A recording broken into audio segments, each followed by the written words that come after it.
അടുത്ത evidence fourth one എന്ന് പറയുന്നത് നമ്മൾ പറഞ്ഞു കൊളിഗേറ്റീവ് പ്രോപ്പർട്ടീസ് ഒക്കെ കാണിക്കും എന്ന് പറഞ്ഞു ഇലക്ട്രോലൈറ്റ് അല്ലേ. അപ്പം അതിനോട് റിലേറ്റ് ചെയ്തിട്ടുള്ള ഒരു എവിഡൻസ് ആണ് abnormally higher colligative properties for electrolytes in aqueous solutions as compared to those for non electrolyte. Higher colligative properties കാണിക്കും. അപ്പോൾ നമുക്കറിയാം കൊളിഗേറ്റീവ് പ്രോപ്പർട്ടി ഏതാണെന്നൊക്കെ മിസ് ഇപ്പോൾ പറഞ്ഞിട്ടുണ്ടായിരുന്നു. Elevation in boiling point, depression, osmotic pressure etcetera. അപ്പോൾ ആ കേസിൽ ഇലക്ട്രോലൈറ്റ് ആണെങ്കിൽ നമുക്കറിയാം സൊല്യൂഷനിൽ അത് ഡിസോസിയേറ്റ് ചെയ്തിട്ട് അയോൺസ് ഫോം ചെയ്യും. അപ്പോൾ ഈ അയോൺസിന് ഒരു ഇൻഡിപെൻഡൻ്റ് പാർട്ടിക്കിളായിട്ട് ബിഹേവ് ചെയ്യാൻ പറ്റും. അപ്പോൾ അതിൻ്റെ ഫലമായിട്ട് അതിനെന്ത് കാണിക്കാം? ഈ കൊളിഗേറ്റീവ് പ്രോപ്പർട്ടീസ് കാണിക്കാം. പക്ഷേ അത് നോൺ ഇലക്ട്രോലൈറ്റ്സിന് കാണിക്കാൻ പറ്റില്ല. ഓക്കെ, അവിടെ ഡിസോസിയേഷൻ വരുന്നില്ല.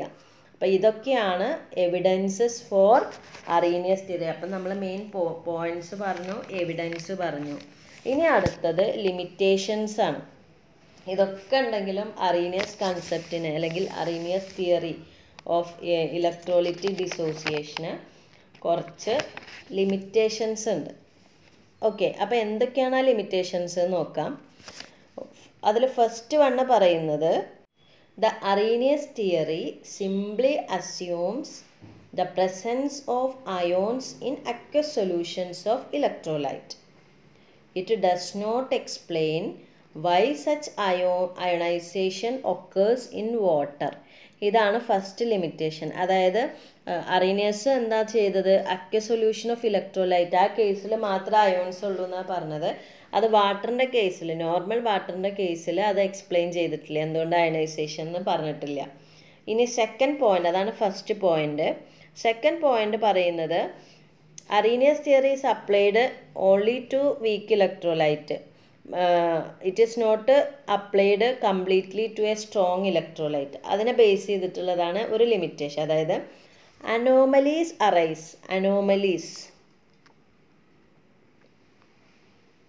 Arise when Arrhenius theory is applied to strong electrolyte. അപ്പം അതിനൊരു എക്സാമ്പിളാണ് ഓസ്റ്റ്വാൾസ് ഡയലൂഷൻ ലോ എന്ന് പറയുന്നത്, നമ്മൾ പഠിക്കും. അപ്പോൾ ഈ law which is based on Arrhenius തിയറിയാണ്. that fails completely when applied to strong electrolyte. അപ്പോൾ സ്ട്രോങ് ഇലക്ട്രോലൈറ്റ് ഒരിക്കലും അറീനിയസ് തിയറി ഒബേ ചെയ്യുന്നില്ല. Third one, Arrhenius theory takes into consideration the ionisation of an electrolyte that takes place in presence of water. അതായത് നമ്മളിവിടെ ഈ Arrhenius theory apply ചെയ്യുന്നത് electrolyte in water ആണ് അവിടുത്തെ solvent. അതായത് സൊല്യൂഷനിൽ മാത്രമേ നമുക്ക് അറീനിയസ് തിയറി അപ്ലൈ ചെയ്യാൻ പറ്റുള്ളൂ. മോൾട്ടൺ സ്റ്റേറ്റിൽ അവിടെ അപ്ലൈ ചെയ്യാൻ പറ്റില്ല. പക്ഷെ അതും എന്ത് ചെയ്യുന്നുണ്ട്? ഇലക്ട്രിസിറ്റി കണ്ടക്ട് ചെയ്യുന്നുണ്ട്. അപ്പോൾ അതൊരു ലിമിറ്റേഷനാണ്. പിന്നെ ഫോർത്ത് വൺ എന്ന് പറയുന്നത് Arrhenius theory assumes independent existence of ions but fails to account for the factors which influence the mobility of the ions, such as electrostatic forces between the ions, particularly in solutions of moderate concentration. മനസ്സിലായോ? അതായത് നമ്മൾ Arrhenius concept പ്രകാരം എന്താ പറഞ്ഞത്? Electrolyte dissociate ചെയ്തിട്ട് ions form ചെയ്യും സൊല്യൂഷനിൽ. ഈ അയോൺസ് എന്ത് ചെയ്യുന്നു? ഓപ്പോസിറ്റ് ചാർജുള്ള ഇലക്ട്രോഡ്സിലേക്ക് മൂവ് ചെയ്യും. അതിൻ്റെ ഫലമായിട്ടാണ് നമുക്ക് കറണ്ട് ഇലക്ട്രിസിറ്റി പ്രൊഡ്യൂസ് ചെയ്യുന്നത്.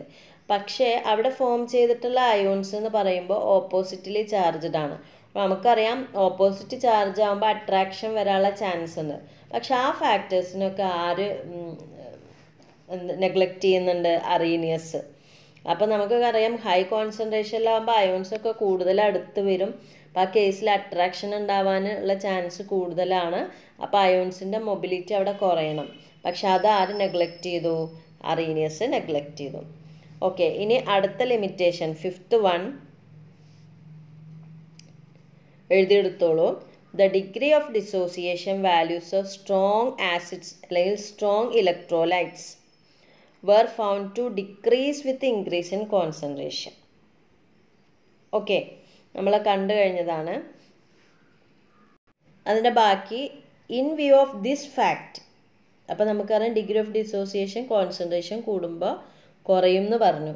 അപ്പോൾ based on this fact Arrhenius theory could not explain why the heat of neutralization of a strong acid with a strong base is found to be independent of concentration. അതായത് നമുക്കറിയാം ഈ എന്താ പറയുക conductivity അല്ലെങ്കിൽ colligative property measurement വഴി നോക്കുമ്പോൾ strong ആസിഡിൻ്റെയും strong ബേസിൻ്റെയും ഡിഗ്രി ഓഫ് ഡിസോസിയേഷൻ കോൺസെൻട്രേഷൻ കൂടുമ്പോൾ കുറയും. ഓക്കെ, പക്ഷേ അത് നമുക്കറിയാം അറീനിയസിൻ്റെ തിയറിക്ക് ഈ ആസിഡും ബേസും കൂടെ കമ്പൈൻ ചെയ്യുമ്പോൾ ഹീറ്റ് പ്രൊഡ്യൂസ് ചെയ്യും. അതാണ് ഹീറ്റ് ഓഫ് ന്യൂട്രലൈസേഷൻ. പക്ഷെ അതെന്തിനെ ഡിപ്പെൻഡ് ചെയ്യുന്നില്ല? കോൺസെൻട്രേഷൻ ഡിപ്പെൻഡ് ചെയ്യുന്നില്ല. അപ്പോൾ അത് എക്സ്പ്ലെയിൻ ചെയ്യാൻ അറീനിയസിന് കഴിഞ്ഞിട്ടില്ല. അതാണ് 5th പോയിന്റ്.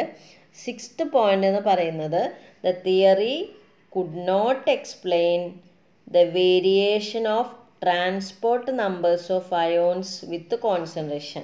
എന്താണ് ട്രാൻസ്പോർട്ട് നമ്പർ എന്ന് നമ്മൾ പഠിക്കും. അപ്പോൾ variation of transport numbers of ion with concentration explain ചെയ്യാനും ഈ തിയറിക്ക് കഴിഞ്ഞില്ല. അപ്പോൾ ഇതൊക്കെയാണ് അറീനിയസ് തിയറിയുടെ ലിമിറ്റേഷൻ. 6 ഉണ്ട്, മെയിൻ പോയിൻറ്റ്സ് 9 ഉണ്ട്, 4 എവിഡൻസസ് ഉണ്ട്. അപ്പോൾ നിങ്ങൾ ഇതൊക്കെ പഠിക്കുക, എസ്സേ ചോദിക്കാൻ ചാൻസ് ഉണ്ട്. ഇനി അടുത്ത ഒരു ലോയാണ് ഓസ്റ്റ്വാൾഡ്സ് ഡയലൂഷൻ ലോ. നമ്മളിത് ഓൾറെഡി പറഞ്ഞു കഴിഞ്ഞു. It is based on Arrhenius തിയറിയാണ്. ഓക്കെ, അപ്പോൾ നമ്മൾ പറഞ്ഞിട്ടുണ്ടായിരുന്നു അറീനിയസ് തിയറി പ്രകാരം അതിലൊരു പോയിന്റ് പറഞ്ഞിട്ടുണ്ടായിരുന്നു, ഇലക്ട്രോലൈറ്റ് ഡിസോസിയേറ്റ് ചെയ്ത് കഴിഞ്ഞാൽ അയോൺസ് ഫോം ചെയ്യും. ആ അയോൺസും ഇലക്ട്രോലൈറ്റും തമ്മിൽ ഒരു ഡൈനാമിക് ഇക്വിലിബ്രിയത്തിലായിരിക്കും എന്ന് പറഞ്ഞു. അപ്പോൾ അതിൻ്റെ ബേസിൽ ഓസ്റ്റ്വാൾഡ് ഒരു മാത്തമാറ്റിക്കൽ എക്സ്പ്രഷൻ ഡിറൈവ് ചെയ്തു. അതാണ് ഓസ്റ്റ്വാൾഡ്സ് ഡയലൂഷൻ ലോ എന്ന് പറയുന്നത്.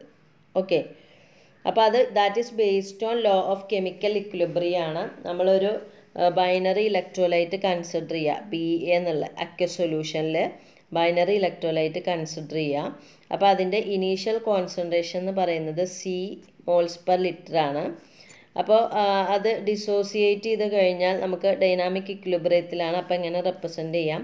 വി വിൽ ഗെറ്റ് B++A- കിട്ടും. അപ്പോൾ ഇനീഷ്യലി C കോൺസെൻട്രേഷൻ ആകുമ്പോൾ ഇവിടെ B+ഉം A- ഫോം ചെയ്തിട്ടില്ല. അപ്പോൾ ഇക്വിലിബ്രിയത്തിൽ നമുക്ക് അറിയാം ഡിഗ്രി ഓഫ് ഡിസോസിയേഷൻ വെച്ചിട്ട് C×1 - α ഡിസോസിയേറ്റ് ചെയ്തു, അതായത് C ആൽഫ ഓഫ് B+ഉം A- പ്രൊഡ്യൂസ് ചെയ്തു. ഇനി ഇതിൽ നമ്മൾ കെമിക്കൽ ഇക്വിലിബ്രിയം അപ്ലൈ ചെയ്യാണ്. അപ്പോൾ ഇക്വേഷൻ നമുക്കറിയാം K = എന്ത് വരുന്നു? C∝ divided by C×1 - α. അറിയാലോ, molar concentration of product divided by molar concentration of reactant. That will be equal to C∝² divided by 1 - α. മുകളിലൊരു സിയും താഴെ സിയും ക്യാൻസൽ ചെയ്ത് പോകും. ഓക്കെ, അപ്പോൾ ഇതാണ് mathematical representation of Ostwald dilution law for binary electrolyte. Okay, ഇനി നമുക്ക് ഇതിനെ വോളിയത്തിൻ്റെ ടേംസിൽ എഴുതാം. നമുക്കറിയാം C എന്ന് പറയുന്നത് that will be equal to 1/V mol/liter ആണ്. അപ്പോൾ ഈ ഇക്വേഷൻ എങ്ങനെ വരും? α² ഡിവൈഡഡ് ബൈ V×1 - α. ഇങ്ങനെ റെപ്രസെൻ്റ് ചെയ്യാൻ പറ്റും. K = α² by V×1 - α. ഇനി നമുക്കറിയാം വീക്ക് ഇലക്ട്രോലൈറ്റിൻ്റെ കേസിൽ ഡിഗ്രി ഓഫ് ഡിസോസിയേഷൻ എന്ന് പറയുന്നത് വെരി ലെസ് ദാൻ 1 ആണ്. അപ്പോൾ അതുകൊണ്ട് തന്നെ ഈ ഫോർമുല എങ്ങനെ നമുക്ക് എഴുതാം? K = C∝² അല്ലെങ്കിൽ K = α² ഡിവൈഡഡ് ബൈ V. അതിൽ നിന്ന് ആൽഫ എന്ത് കിട്ടും? √K/C. Okay, K/C or alpha equal to √K V എന്ന് കിട്ടും. K×V. K എന്ന് പറയുന്നത് ഇക്വിലിബ്രിയം കോൺസ്റ്റൻ്റ് ആണ്. അതായത് വീക്ക് ഇലക്ട്രോലൈറ്റിൻ്റെ കേസിൽ degree of dissociation is inversely proportional to square root of molar അല്ലെങ്കിൽ സ്ക്വയർ റൂട്ട് ഓഫ് കോൺസെൻട്രേഷൻ എന്ന് പറയാം, അതിന് മോളാർ കോൺസെൻട്രേഷൻ, അല്ലെങ്കിൽ directly proportional to square root of volume containing 1 mole of weak electrolyte. Okay, അങ്ങനെയാണ് നമ്മൾ, ഇതാണ് mathematical expression for Ostwald dilution law. അപ്പം നിങ്ങളിത് പഠിക്കണം. K = C alpha square പഠിച്ചു വെക്കുക, അല്ലെങ്കിൽ K = alpha square divided by V × 1 - alpha, അല്ലെങ്കിൽ C alpha square by 1 - alpha problems വരും. പക്ഷേ ഈ ഒരു ഡയലൂഷൻ ലോക്ക് കുറച്ച് ലിമിറ്റേഷൻസ് ഉണ്ട്. അപ്പോൾ അതെന്താണെന്ന് നോക്കാം. Limitations of Ostwald dilution law. ഒറ്റ ലിമിറ്റേഷനേ ഉള്ളൂ. This law is only applicable to weak electrolyte. Weak ഇലക്ട്രോലൈറ്റിൽ മാത്രമേ ഇത് അപ്ലൈ ചെയ്യാൻ പറ്റുള്ളൂ. It is not applied to strong electrolyte. അപ്പോൾ അതിന് കാരണം എന്താണെന്ന് വെച്ചാൽ, സ്ട്രോങ് ഇലക്ട്രോലൈറ്റിൻ്റെ കേസിൽ ആക്ച്വലി ഈ ഒരു ഡൈനാമിക് ഇക്വിലിബ്രിയം എക്സിസ്റ്റ് ചെയ്യാൻ പറ്റില്ല. പെട്ടെന്ന് തന്നെ എല്ലാ ഇലക്ട്രോലൈറ്റും ഡിസോസിയേറ്റ് ചെയ്തിട്ട് അയോൺസ് ആയിട്ട് ഫോം ചെയ്യും. പക്ഷേ ഡൈനാമിക് ഇക്വിലിബ്രിയം എക്സിസ്റ്റ് ചെയ്യുന്നത് വീക്ക് ഇലക്ട്രോലൈറ്റിൽ മാത്രമാണ്. അതുകൊണ്ടാണ് വീക്ക് ആ ഒരു ഇക്വിലിബ്രിയം ഉണ്ടെങ്കിൽ നമുക്ക് ഈ ഒരു റിലേഷൻ എഴുതാൻ പറ്റുള്ളൂ. അതുകൊണ്ടാണ് ഈ ലോ എന്തിൽ മാത്രം അപ്ലൈ ചെയ്യാൻ പറ്റുന്നത്, വീക്ക് ഇലക്ട്രോലൈറ്റ്സിൽ മാത്രം അപ്ലൈ ചെയ്യാൻ പറ്റുന്നത്. പക്ഷേ ഈ ലോക്ക് കുറച്ച് ആപ്ലിക്കേഷൻസ് ഉണ്ട്. Application in the case of weak electrolyte, week electrolyte ആയിട്ട് റിലേറ്റ് ചെയ്തിട്ടുള്ള കുറച്ച് കാൽക്കുലേഷൻ നമുക്ക് ഈ ഓസ്റ്റ്വാൾ ഡയലൂഷൻ ലോ യൂസ് ചെയ്യാം. അപ്പോൾ അതിൽ കുറച്ച് ആപ്ലിക്കേഷൻ നോക്കാം. അതിൽ ഫസ്റ്റ് വണ്ണാണ്